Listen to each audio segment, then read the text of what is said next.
Hello students, in this video we are going to study the last floral part of the flower that is called as gynoecium. Gynoecium त्याला आपण मराठीत स्त्री केसर असं म्हणतो पहा, which is denoted as G, capital G in floral formula. त्याच्याबद्दल थोडीशी information काय दिली पहा. It is the female reproductive part of the flower and innermost in the position. Gynoecium हा सगळ्यात आतील पार्ट असतो, म्हणजेच सगळ्यात आतील पार्ट फ्लावरचा, की ज्याला आपण काय म्हणतो, female reproductive part of the flower, स्त्री केसर म्हणतात. It is also non as pistil. या गायनोशियमला काय म्हणतात आपण, पिस्टिल पण म्हणू शकतो. The individual member of gynoecium is known as carpel. Individual member of gynoecium is called as carpel. जसं आपण कोरोला म्हटलं की पेटल्स म्हणायचो. त्याच्यानंतर कॅलिक्स त्याच्या युनिट मेंबरला सेपल म्हणतात. अँड्रोशियम असेल तर त्याच्या युनिट मेंबरला आपण स्टॅमिन्स म्हणायचो. तसंच गायनोशियम त्याच्या युनिट मेंबरला काय म्हणतात, कार्पेल असं म्हणतात. The number of carpels may be one or many. कार्पेल्सचा नंबर एक किंवा त्याच्यापेक्षा जास्त असू शकतो. If all carpels are fused then this is called as syncarpous gynoecium. जर कार्पेल्स जर कार्पेल्स फ्यूज असतील, एकमेकाला चिकटलेले असतील, तर त्या कंडिशनला काय म्हणतात, सिनकार्पस गायनोशियम. जसं आपण सेपल्स जर आपण फ्यूज असतील तर त्याला आपण काय म्हणायचो, गॅमोसेपॅलस. तसंच आहे हे. कार्पेल जर फ्यूज असतील तर त्याला म्हणायचं syncarpous. If they are free, जर कार्पेल फ्री असतील तर त्याला म्हणायचं ॲपोकार्पस गायनोशियम. काय म्हणतात त्याला, ॲपोकार्पस गायनोशियम. एक्झाम्पल ॲपोकार्पस एक्झाम्पल त्याच्यामध्ये आपण कस्टार्ड ॲपल, म्हणजे सीताफळाची जर फुलं तुम्ही पाहिली असतील तर त्याच्यामध्ये पाहायला मिळेल. सिनकार्पस त्याचं एक्झाम्पल आपल्या ओळखीचं म्हणजे हिबिस्कस आहे. जास्वंदीच्या फुलामध्ये 5 कार्पेल्स असतात पहा, 5 तुरे असतात, तुम्ही बघितले असतील लाल कलरचे. The polycarpellary gynoecium can be bicarpellary, that is 2 carpels, example Datura. Tricarpellary 3 carpels, example cucurbita. Pentacarpellary 5 carpels, example hibiscus and so on. आता इथे काय दिलंय पहा, पॉलीकार्पेलरी. पॉली म्हणजे काय, मेनी, अनेक. कार्पेलरी म्हणजे कार्पेलचा नंबर. आता समजा गायनोशियम मध्ये जर कार्पेलचा नंबर 2 असतील, म्हणजे 2 कार्पेल असतील, तर त्याला काय म्हणतात, बायकार्पेलरी गायनोशियम. त्याच्यानंतर ट्रायकार्पेलरी म्हणजे 3 असतील, कार्पेलचा नंबर जर 3 असेल तर त्याला म्हणायचं ट्रायकार्पेलरी, एक्झाम्पल कुकरबिटा. त्याच्यानंतर पेंटॅकार्पेलरी. पेंटर म्हणजे किती, 5 कार्पेल्स असतील तर त्याला काय म्हणायचं, पेंटॅकार्पेलरी, 5 कार्पेल्स, एक्झाम्पल हिबिस्कस. आता एक्झाम्पल हिबिस्कस आपल्या ओळखीचं आहे म्हणून तुम्हाला दाखवते. आपण असा तुरा पाहतो, हिबिस्कस जास्वंदीच्या फुलामध्ये आपल्याला असा तुरा दिसतो पहा, की ज्याच्या टोकाला असे 5 लाल कलरचे तुरे असतात. ह्या काय आहेत, कार्पेल्स आहेत. ह्या काय आहेत, कार्पेल्स आहेत. 5 कार्पेल आहेत, 5 कार्पेल्स. आणि त्या कशा असतात,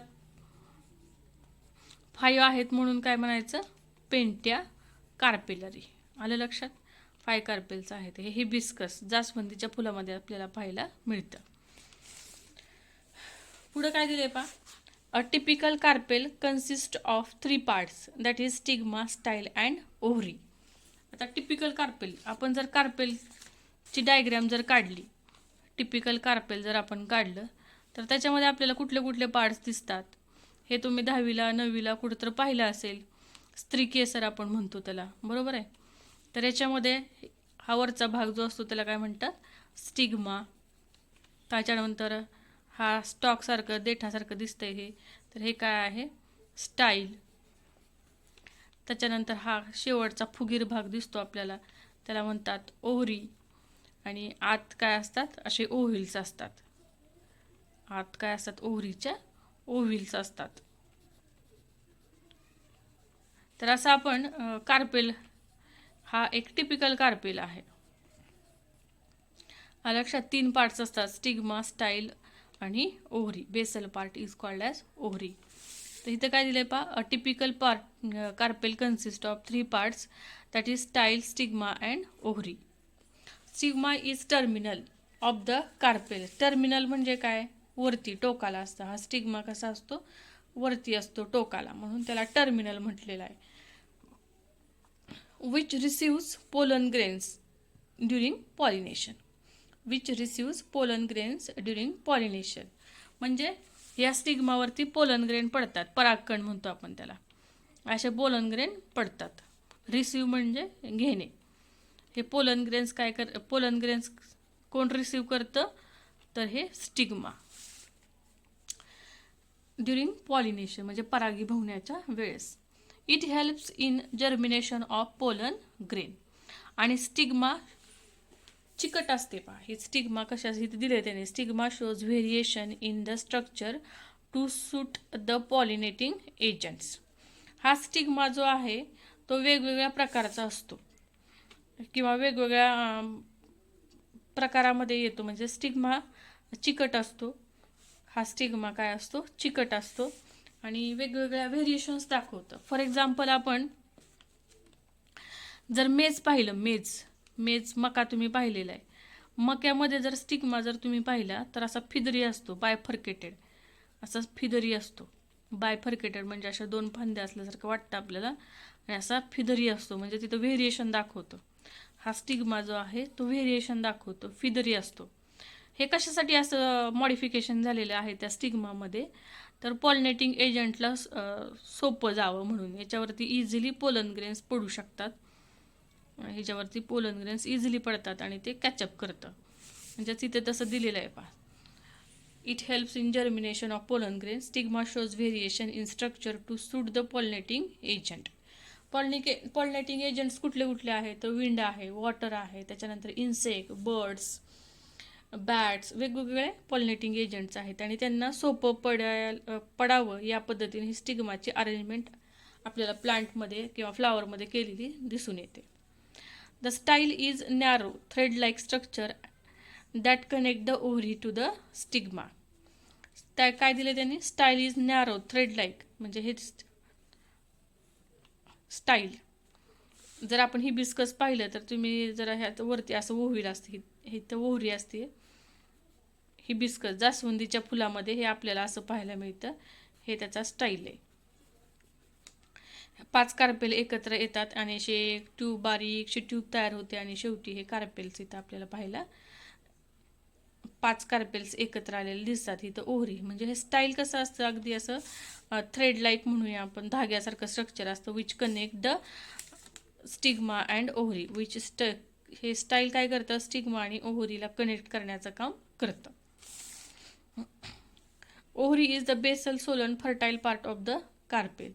दाखवलं तुम्हाला ओव्हरी काय आहे.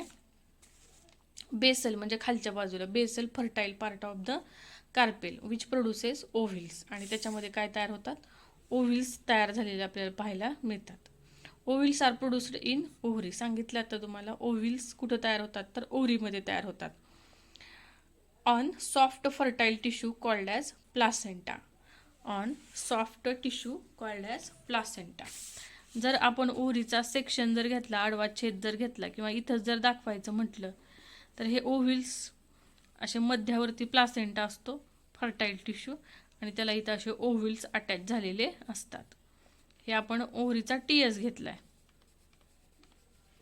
ओव्हरीचा टीएस म्हणजे आडवा छेद, ट्रान्सवर्स सेक्शन, आणि हा फर्टाईल पार्ट असतो placenta.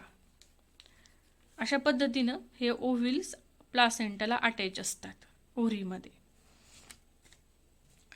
This is nothing but the structure of gynoecium. आलं लक्षात. त्याच्यानंतर पुढचा पार्ट आपल्याला पाहायचं आहे, प्लासेंटेशन. आता प्लासेंटेशन म्हणजे काय पहा, the mode of arrangement of ovules on placenta within ovary is called as placentation. Mode of arrangement of ovules. Mode of arrangement of ovules म्हणजे काय, ओव्हिल्सची प्लासेंटावरती मांडणी. ओव्हिलची प्लासेंटावरती मांडणी, त्याला काय म्हणायचं, प्लासेंटेशन. आता समजा आपण हा ओव्हरीचा टीएस घेतला, कुठली पण ओव्हरी घेतली आपण आणि तिचा असा TS घेतला, म्हणजे काय केलं, ओव्हरीचा ट्रान्सवर्स सेक्शन घेतला. ट्रान्सवर्स सेक्शन घेतला. ही काय आहे, ओव्हरी आहे. ओव्हरीचा आपण ट्रान्सवर्स सेक्शन घेतलेला आहे. मध्ये काय असतं सांगितलं आता, फर्टाईल टिश्यू असतो, त्याला नाव काय आहे, प्लासेंटा. हा फर्टाईल टिश्यू, त्याला काय म्हणतात, प्लासेंटा. या प्लासेंटावरती ओव्हिलची मांडणी कशी केलेली आहे, त्याला काय म्हणायचं, प्लासेंटेशन. आलं लक्षात. हे अशी आपण समजा ओव्हिलची अरेंजमेंट केली, तर हे काय आहेत, ओव्हिल्स. हे काय आहेत, ओव्हिल्स. म्हणजे थोडक्यात काय, ओव्हरीमध्ये ओव्हिलची मांडणी प्लासेंटावरती कशी केलेली आहे, त्याला म्हणायचं placentation. Mode of arrangement of ovules on placenta in ovary is called as placentation. या प्लासेंटेशनचे काही प्रकार दिलेले आहेत त्यांनी. Marginal placentation, axile placentation, parietal, basal placentation, आणि आणखीन एक आहे प्री सेंट्रल प्लासेंटेशन. तिथे डायग्राम पण दिलेले आहेत. Marginal placentation. आता मार्जिनल प्लासेंटेशन म्हणजे काय बा, ovules are placed on fused margin of unilocular ovary, example pea or bean. आता याच्यामध्ये काय दिले, मार्जिनल प्लासेंटेशनमध्ये मार्जिन म्हणजे काय, कडा म्हणतो आपण. मार्जिनल प्लासेंटेशन एक्झाम्पल त्याचं पी, वाटाण्याची शेंग सगळ्यांनी बघितलेली आहे. आपण हे थोडीशी रफ डायग्राम काढणार आहोत. ठीक आहे, ही वाटाण्याची शेंग सगळ्यांनी बघितलेली आहे बा. हे त्याचं देठ आहे. ठीक आहे. तर मार्जिनल प्लासेंटेशन, मार्जिनल वाटाण्याची शेंग सर्वांनी पाहिलेली आहे. त्याच्यामध्ये आपल्याला दिसतं पाहिजे वाटाणे जे आहेत ते असं अटॅच झालेले आपल्याला पाहतो आपण. ठीक आहे. त्यांनी काय दिले, युनिलॉक्युलर ओव्हरी. युनिलॉक्युलर ओव्हरी. आता लॉक्युल म्हणजे काय, हे काय आहे, ओव्हिल. म्हणजेच ह्याचं रूपांतर परत वाटाण्यामध्ये होतं, म्हणजे ओव्हिलचं रूपांतर परत सीड्समध्ये झालेलं आपल्याला पाहायला मिळतं.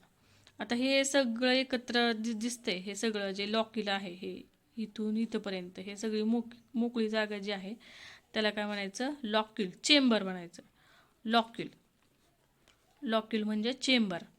किती आहे, एकच आहे. ह्या एका चेंबरमध्ये अशा आपल्याला ओव्हिलची अरेंजमेंट कुठं झालेली दिसते, तर ह्या ओव्हरीच्या मार्जिनला, कडेला झालेली आपल्याला दिसते. त्याला म्हणायचं मार्जिनल प्लासेंटेशन. आता इथं डायग्राम दिली आहे पहा त्यांनी मार्जिनल प्लासेंटेशनची. वाटाण्याची शेंग हे दिसतंय, हे वाटाण्याच्या बिया दिसत आहेत इथं आपल्याला. हे मार्जिनल प्लासेंटेशन म्हणजे ह्या ओव्हरीच्या मार्जिनला, कडेला हे सगळे ओव्हिल्स एकाच लॉक्युलमध्ये अटॅच किंवा एकाच लॉक्युलमध्ये त्याची अरेंजमेंट आपल्याला पाहायला मिळते. त्याला म्हणायचं मार्जिनल प्लासेंटेशन. त्याच्यानंतर पुढचं प्लासेंटेशन आहे एक्झाईल प्लासेंटेशन.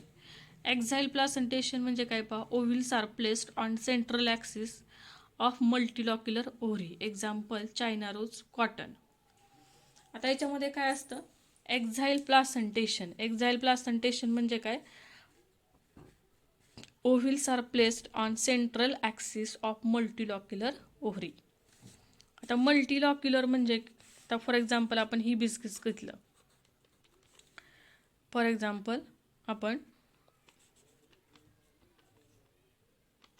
हिबिस्कस घेतलं. हिबिस्कसमध्ये 5 कार्पेल्स असतात. मग हे आपण जर काढलं, समजा ही ओव्हरी आहे, आपण जास्वंदीचं फूल त्याच्या ओव्हरीचा आपण हा TS काढतोय. हिबिस्कस त्याच्यामध्ये 5 कार्पेल्स असतात. ठीक आहे. मग 5 कार्पेल्स म्हणजे 5 लॉक्युल झाले. म्हणजे आपण काढूया, हा एक लॉक्युल, त्याच्यानंतर हा दुसरा, तिसरा, हा चौथा आणि हे पाचवा, असे 5 लॉक्युल्स असतात. आलं लक्षात, हे 5 लॉक्युल्स. आणि ह्या 5 लॉक्युल्समध्ये ओव्हिलची अरेंजमेंट सेंट्रल ॲक्सिस, म्हणजे सेंट्रल म्हणजे काय, मध्यावरती असं सेंट्रल ॲक्सिसवरती प्लासेंटा, इथं प्लासेंटा असतो आणि त्याच्यामध्ये हे असे ओव्हिल्स अटॅच झालेले असतात. हे ओव्हिल्स आहेत. हे काय आहेत, ओव्हिल्स. अशा पद्धतीनं आपल्याला हिबिस्कसमध्ये पेंटॅलॉक्युलर ओव्हरी, तिथं काय दिले त्यांनी मल्टीलॉक्युलर, इथं काय दिले त्यांनी मल्टीलॉक्युलर, मल्टी म्हणजे अनेक, मग आपण कितीही घेऊ शकतो. एक्झाम्पल चायना रोज किंवा हिबिस्कसमध्ये 5 असतात म्हणून हे आपण 5 काढले. हे काय आहे त्याचं लॉक्युल, लॉक्युल म्हणजे चेंबर सांगितलं तुम्हाला आता. आणि हे काय आहेत ओव्हिल्स. तर अशा पद्धतीने एक्झाईल प्लासेंटेशनमध्ये काय असतं, ovary become multilocular and ovules get attached at the central axis of multilocular ovary, त्याला म्हणायचं एक्झाईल प्लासेंटेशन. त्याच्यानंतर पुढचं आहे परायटल प्लासेंटेशन. तर परायटल प्लासेंटेशन म्हणजे काय पहा, ovules are placed on inner wall of unilocular ovary of multicarpellary syncarpous gynoecium. तर परायटल प्लासेंटेशन म्हणजे काय की ज्याच्यामध्ये ovules are placed on inner wall of unilocular ovary. आता लक्षात घ्या, ओव्हरी आपण काढली, ठीक आहे, ओव्हरी आपण काढली. त्याच्यानंतर काय सांगितलं, inner wall of unilocular ovary. युनिलॉक्युलर म्हणजे काय, एकच लॉक्युल. हे पूर्ण आपण एक लॉक्युल, एक चेंबर कन्सिडर करूया ऑफ मल्टीकार्पिलरी सिनकार्पस.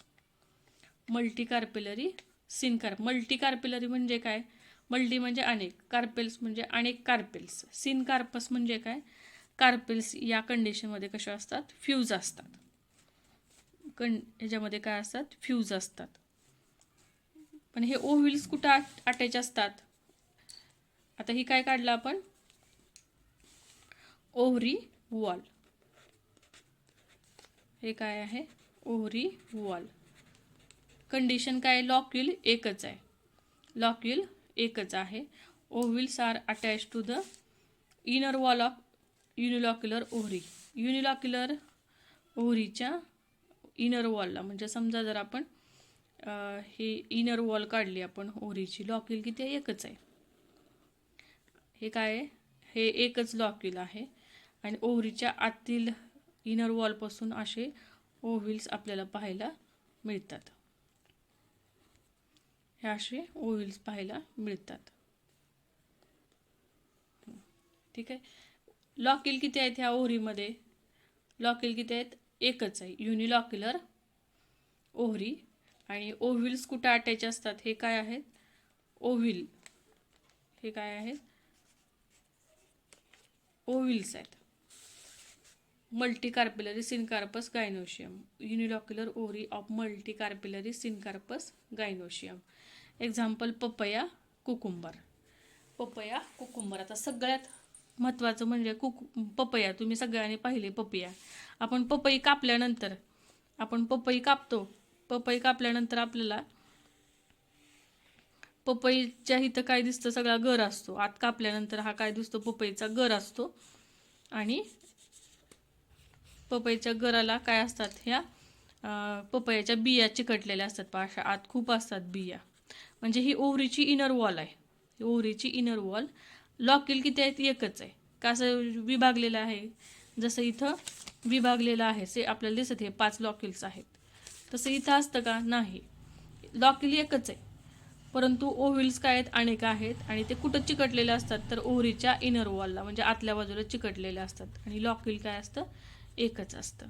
त्याला म्हणायचं परायटल प्लासेंटेशन. इथं दिले बा, डायग्रॅम पण दिली त्यांनी. परायटल प्लासेंटेशन ही ओव्हरी वॉल आहे आणि हे ओव्हिल्स ओव्हरीच्या आतील बाजूला अटॅच झालेले आहेत.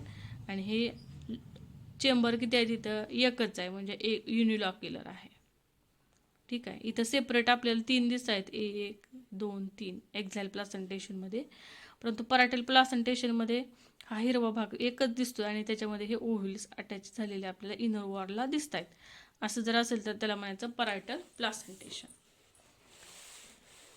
त्याच्यानंतर पुढचा ही आहे बेसल प्लासेंटेशन. बेसल प्लासेंटेशन म्हणजे काय, single ovule is present at the base of unilocular inferior ovary. Example sunflower, rice or wheat. Single ovule is present at the base of unilocular ovary. आता इथं पहा, बेसल प्लासेंटेशन, लॉक्युल किती आहे, तिथं एकच आहे. हे सगळं हिरवा डार्क भाग जो दिसतोय तो लॉक्युल आहे, एकच आहे. आणि हे काय आहे, ओव्हिल आहे. ओव्हिल कुठं अटॅच झाले? बेसल पार्टला. कुठं झाले? बेसल पार्टला. म्हणजेच काय, युनिलॉक्युलर ओव्हरी आहे आणि हे ओव्हिल बेसल रिजनला अटॅच झालेलं पाहायला मिळतं. Single ovule is present at the base of unilocular inferior ovary. Example sunflower and wheat. आलं लक्षात? म्हणजेच ओव्हिल कुठं आहे? बेसला आहे, म्हणून तसं नाव दिले बेसल प्लासेंटेशन. एकच ओव्हिल असतं आणि युनिलॉक्युलर ओव्हरी म्हणजे लॉक्युल एकच आहे. Example sunflower, wheat, rice. आणि शेवटचं आहे free central. Ovules are borne on the central axis which is not attach to the ovary wall. आता पहा, इथं लॉक्युल वगैरे काय सांगितलंय का? नाही, परंतु लॉक्युल किती एकच आहे. आणि हे ओव्हिल जे आहेत ते कुठं अटॅच झालेत? सेंटरला. Born on the central axis. सेंटरला हे सगळे ओव्हिल्स डेव्हलप झालेले पाहायला मिळतात. परंतु हे ओव्हिल जे आहेत ते ओव्हरी वॉलला चिकटलेले नसतात. आता हे ओव्हिल्स आहेत पहा, ते ओव्हरी वॉलला चिकटलेले नाहीत. हे ओव्हरी वॉल आहे. ओव्हरी वॉलला हे ओव्हिल्स अटॅच झालेले नाहीत. हे सगळे ओव्हिल जे आहेत ते ह्या सेंट्रल ॲक्सिसला अटॅच झालेले आहेत. लॉक्युल किती आहे? एकच आहे. म्हणून अशा प्रकारच्या प्लासेंटेशन जर असेल तर त्याला काय म्हणायचं? Free central. That is ovules are borne on the central axis which is not attach to the ovary wall. Example fig. Fig म्हणजे काय? अंजीर. फिग म्हणजे काय? अंजीर. तर अशा पद्धतीने हे टाईप्स ऑफ प्लासेंटेशन आहे. इथं आपला हा चॅप्टर संपलेला आहे. म्हणजेच यावर्षी तरी निदान, म्हणजे पुढचा पार्ट वगैरे जो आहे तो कट केलेला आहे. त्याच्यामुळं इथं हा चॅप्टर संपलेला आहे. थँक्यू.